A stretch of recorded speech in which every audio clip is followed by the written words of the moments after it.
There is a line that separates your life from the world around you. It is not a wall, not a weapon, not a cry for defense. It is a quiet truth. No one has power over your mind unless you give it to them. People may insult you. They may misunderstand you, ignore you, try to shape your image to suit their own needs. But what they say is only noise, what they think is only wind.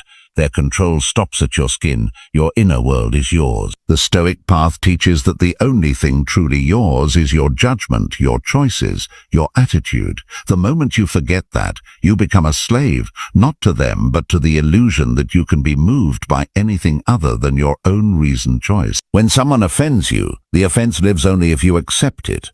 When someone tries to shame you, the shame only enters if you open the door.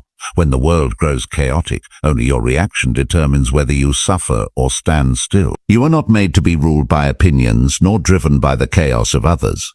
You are made to rule yourself. The one who is calm when shouted at, who holds still when provoked, who chooses patience when wronged, that person is free. Freedom is not given by society. It is not granted by laws. It is earned by the mastery of the self. You cannot control what happens to you. You cannot stop the storm, but you can decide what the storm finds when it reaches your soul. Will it find a person built of noise and fear, or will it find one made of calm, clear stone? They can take your title. They can take your possessions. They can even take your body. But your judgment, your integrity, your peace, those are yours to keep or to give away. Don't give them away. Let others scheme. Let others try to provoke or twist or tempt. You remain unmoved because you know something they don't.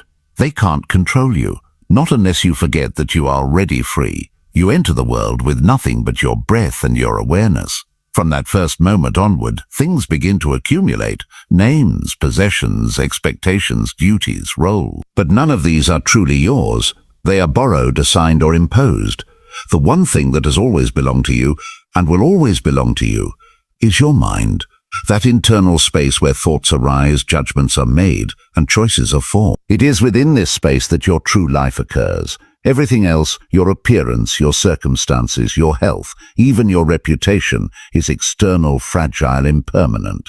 The mind is the only domain where your authority is absolute. You may be poor or wealthy, praised or insulted, surrounded by support or completely alone. Yet your mind remains sovereign, untouched by these outer forces unless you allow them in. This is a truth that escapes most people. They confuse their true self with what others can see or touch. They believe their worth lies in the opinions of others, the number in their account, the shape of their body, or the approval of the crowd.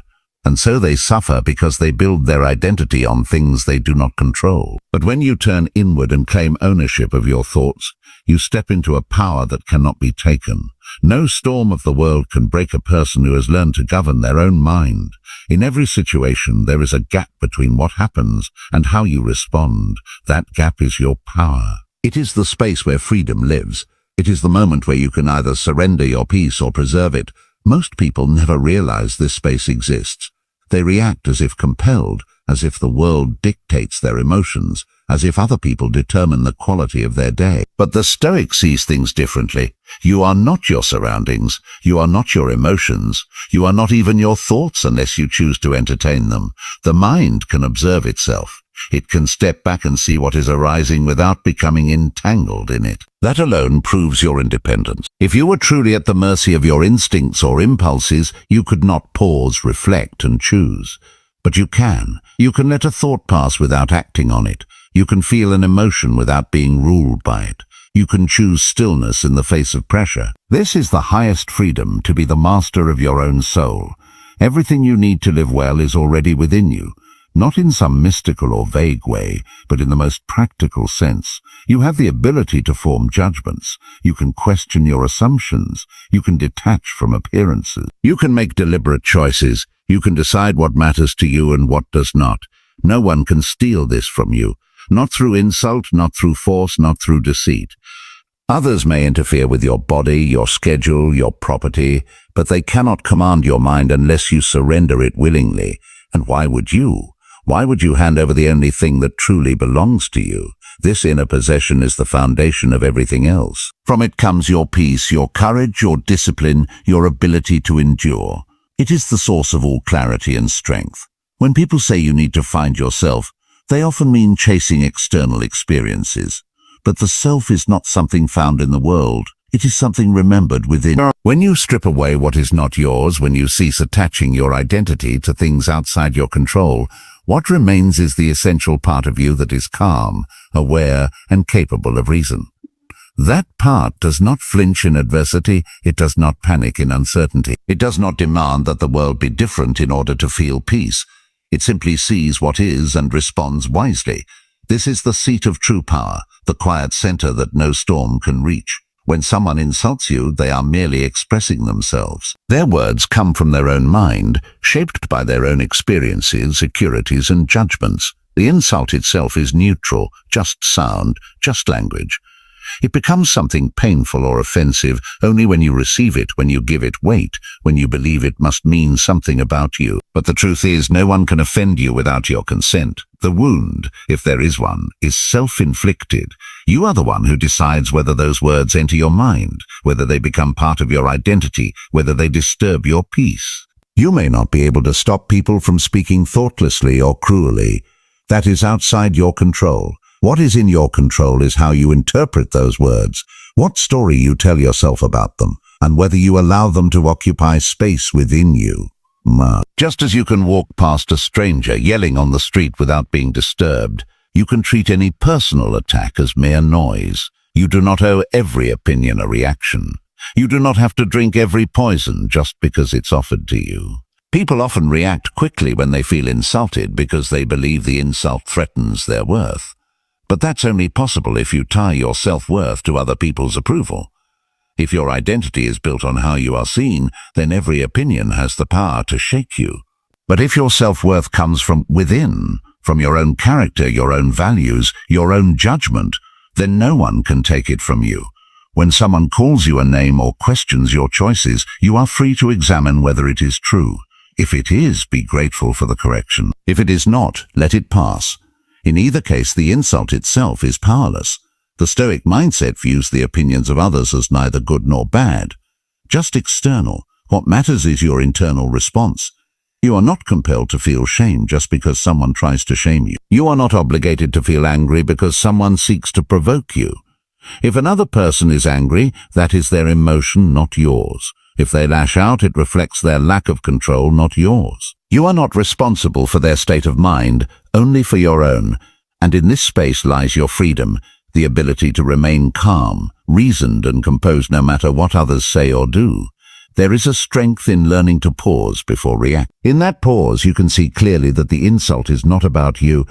It's about the one who speaks it. Their words often say more about their state than yours. Perhaps they are frustrated, jealous, confused, or hurting. Perhaps they are seeking validation through dominance.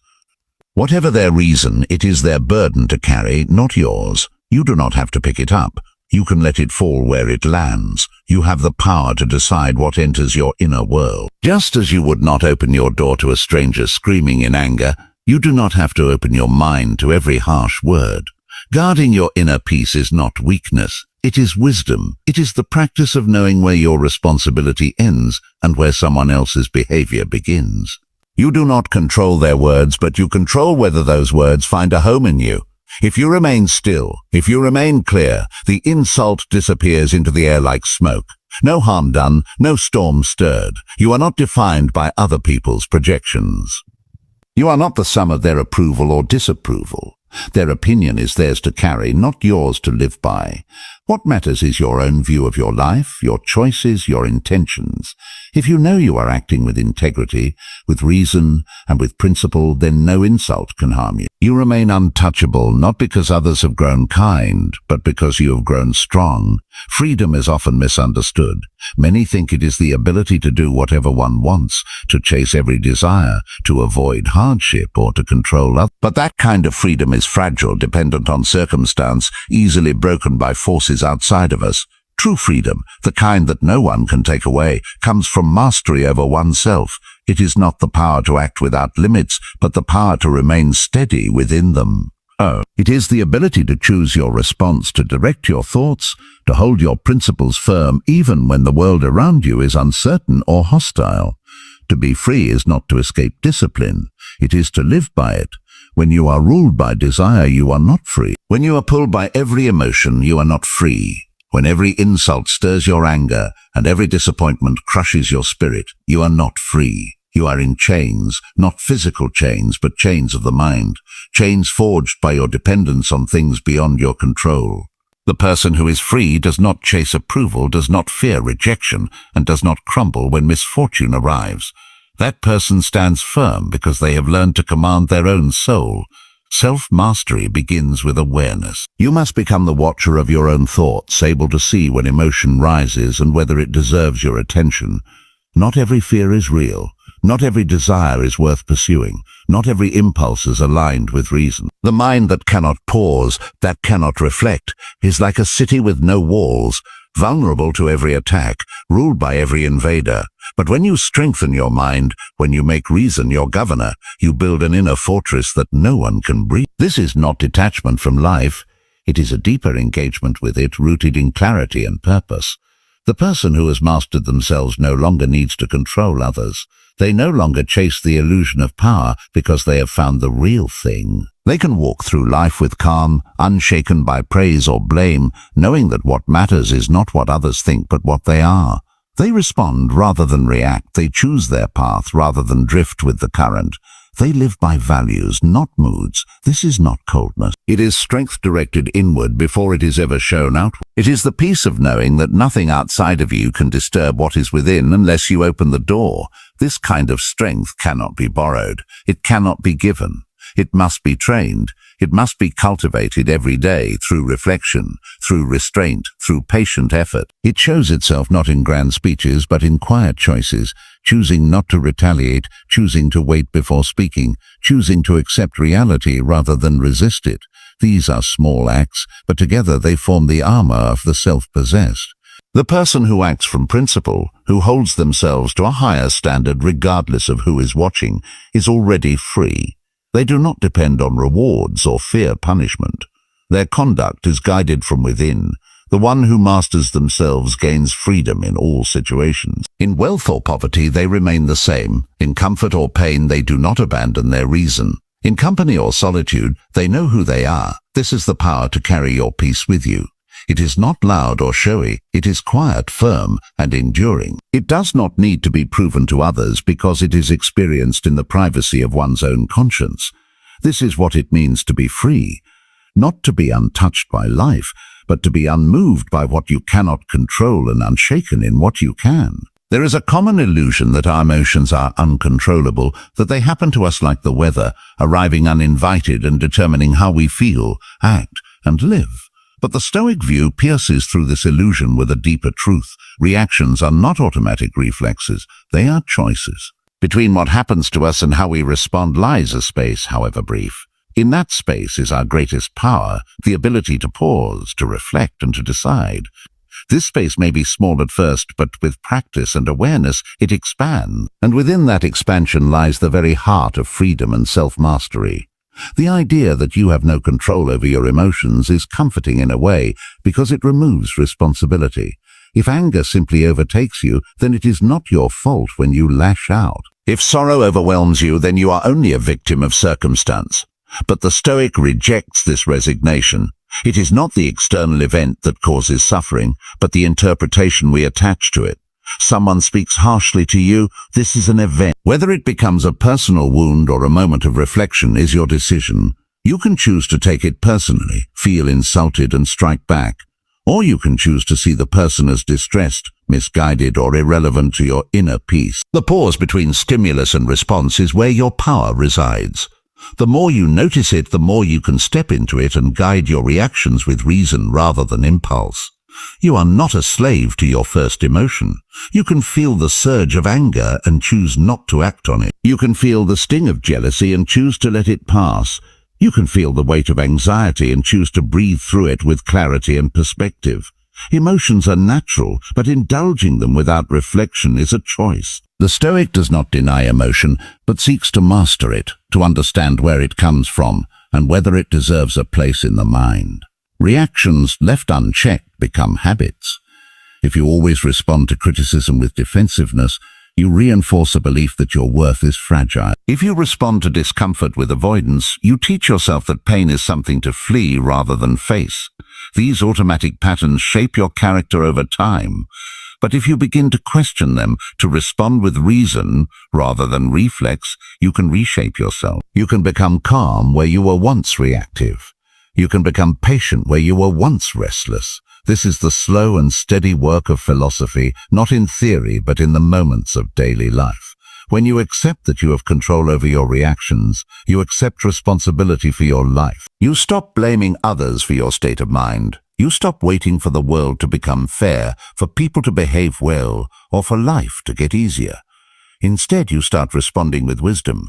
You become less concerned with changing others and more focused on mastering yourself.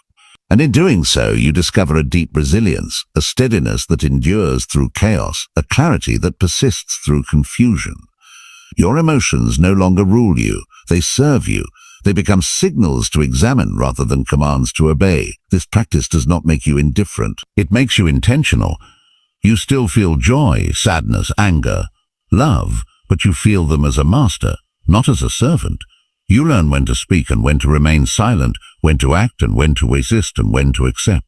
You no longer confuse reaction with strength. You begin to understand that true power lies not in control over others or the world, but in control over your own mind. This is not cold detachment, but warm discipline, a life lived with depth, presence and meaning, and it begins in that small space between what happens and how you respond. Power, as it is commonly understood, is often linked to influence, wealth, reputation, or the ability to control outcomes and people. But this kind of power is unstable. It depends on things outside of you, factors that can change in a moment, often beyond your control. A person may seem powerful when surrounded by status and followers, but if their peace can be disturbed by a single insult or a shift in public opinion, then that power is an illusion. The Stoic recognizes that external power is temporary and unreliable because it relies on circumstances that are never fully yours to command. Real power lies elsewhere. What people say about you, how they treat you, how they judge your worth. These are things they may control. But how you interpret their actions, how you respond, and whether you let it change your inner state, that is yours alone. No one has access to your inner thoughts unless you grant them access. They may speak loudly, they may pressure, flatter, threaten, or manipulate, but they cannot reach the core of you unless you open the door. And once you realize that their influence ends where your consent begins, you begin to reclaim the authority over your own experience. The craving to control how others perceive you is itself a form of weakness. When your self-image relies on approval, your identity is handed over to strangers. You become a mirror for their expectations rather than a reflection of your own values. Every compliment becomes a drug, every criticism a wound. You live not by your own judgment but by theirs. This is not power, it is dependency. The Stoic approach teaches you to reverse. Instead of seeking to influence what others think, you focus on living rightly, thinking clearly, and acting with integrity. Let them praise or blame as they choose. That is their concern, not yours. External power also tempts people to overreach. They believe that if they can just gain enough influence, enough wealth, or enough authority, they can protect themselves from pain, loss, or discomfort. But the more they chase control, the more anxious they become, because deep down they know the truth. They are building their lives on unstable ground. The Stoic does not chase control over the external world because they understand that the world is constantly shifting. Instead, they build inner strength so that no matter what happens, they remain anchored. They are not surprised when the world changes because they never expected it to stand still. There is a quiet kind of power that comes from letting go of control over others. It does not make you passive. It makes you unburdened. When you stop trying to control outcomes, you begin to focus on effort, intention, and virtue.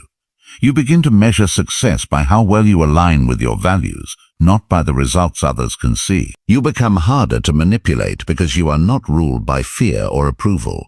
You become more resilient because your peace is rooted in something no one can touch. This kind of power cannot be taken from you. Even in the face of injustice, insult, or misfortune, it remains. It is not visible to the world, and yet it shapes everything you do. It gives you the ability to choose silence when provoked, to show kindness when faced with cruelty, to remain steady when others panic. It is not reactive but deliberate, not loud but firm. It is found in the space where your reason governs your emotion, where your principles guide your choices, and where your soul is not for sale. Others may possess influence, authority, or status, but if their emotions are easily stirred, if their identity is shaped by the crowd, then their power is fragile. The one who needs nothing from others is the one who cannot be shaken. When your strength comes from within, it becomes invisible and invincible. This is the power that Stoic philosophy points to. Not the power to rule others, but the power to remain unmoved by what is not yours to command. It is the kind of power that leads to peace, clarity, and a life lived by reason, not reaction. In a world that constantly pulls people in every direction, through noise, demands, and distractions, calm is often mistaken for indifference or weakness. Yet calm is the highest expression of strength. It is not a passive withdrawal, but a deliberate act of self-mastery. To remain calm in a storm is not to be numb, but to have such control over your inner state that the storm cannot move you. This is not something that appears overnight. It is cultivated through practice, reflection, and the disciplined refusal to let your emotions hijack your reason. Calm is not the absence of feeling, but the presence of clarity. When something goes wrong, most people react immediately. The reaction is often emotional: anger, frustration, fear. They let themselves be carried away by the first wave that hits them. But those who have trained their minds to respond with calm do not rush. They observe, they pause, they ask, is this within my control? Is this worth my peace? Is this something that requires action, or something that should be allowed to pass? This pause is where calm is born. It is not weakness to wait, it is strength to resist the pull of impulse and respond with thoughtfulness. Calm is a form of discipline. It means refusing to be shaken by external noise. It means not being dragged into arguments just because someone is yelling. It means not letting anger rise simply because you've been provoked. It means not reacting to every fear that arises in the mind. The person who is calm can be firm without being harsh, silent without being passive, present without being overwhelmed. Calm is not about hiding from the world, but about standing still in it. It is a state of balance where your emotions are in harmony with your reason and your actions are guided by purpose. There is great power in stillness. When others panic, the calm person becomes a center of gravity. When emotions are high, they bring perspective. Their mind is not cluttered with fear or anger. It is clear, deliberate, and unshaken. People trust them not because they dominate, but because they are steady. Calm becomes a signal of someone who has their inner world in order. They are not constantly chasing validation, not always fighting to be heard. Their silence has weight because it comes from understanding, not avoidance. Calm also allows for deeper perception. When the mind is still, it sees more clearly. It is not rushing to judgment, not distracted by ego, not driven by desire. It can take in more of the world and respond more skillfully. Calm is the foundation of wise decision-making. In a mind that is constantly stirred by emotion, there is no room for wisdom. Wisdom needs space, needs silence. It needs a mind that is not afraid to pause and reflect before speaking or acting. To remain calm in adversity is a mark of maturity. It means you do not depend on favorable conditions to feel stable. Your peace is not tied to outcomes. You do not need everyone to agree with you. You do not need circumstances to align perfectly. You carry your calm with you like armor because it is built from within. When you are calm, you do not become less alive. You become more present. You are not lost in reaction. You are fully awake, fully aware, fully in control of yourself.